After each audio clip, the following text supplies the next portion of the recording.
তো গাইস এটা কিন্তু তোমরা সবাই জানো, বন্ধুত্ব আর গার্লফ্রেন্ডের মধ্যে গার্লফ্রেন্ডই কিন্তু সবসময় জিতে যায়। তোমরা মানো আর না মানো এই ব্যাপারটা কিন্তু অনেকটাই সত্যি। কিন্তু আজকের এই ভিডিওতে আমি তোমাদেরকে দেখাবো আসল বন্ধুত্বের মধ্যে পার্থক্য কি। তো গাইস দেখো আজকে ব্যাপারটা কি হয়, আমি আর মিরাজ লোন উলফ খেলতে যাই, আর ম্যাচের মধ্যে গিয়ে কি হয় তোমরা দেখতে থাকো। দেখো গাইস এই ভিডিওটা কিন্তু এনভিডিয়া ইনস্ট্যান্ট রিপ্লে থেকে নেওয়া, কারণ গাইস আমি আগে থেকে জানতামই না আজকের এই ম্যাচের মধ্যে এমন কিছু হবে। তো গাইস ম্যাচের মধ্যে আমাদের অপোনেন্টে চলে আসে দুইটা মেয়ে।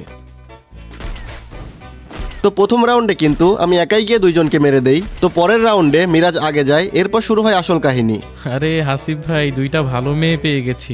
আরে দুইটা মেয়েই তোমার সাথে টিম আপ করছে? আরে ভাই এ দেখি লাভ ইমোট দিচ্ছে। ওদের ফ্রেন্ড রিকোয়েস্ট পাঠাবো আর ম্যাচ শেষে ডাইনামিক ডুও বানাই নিব। আরে এই মেয়ে তো আমাকে মেরে দিল। হ্যাঁ, তোর ডাইনামিক ডুওর মাই দেবো।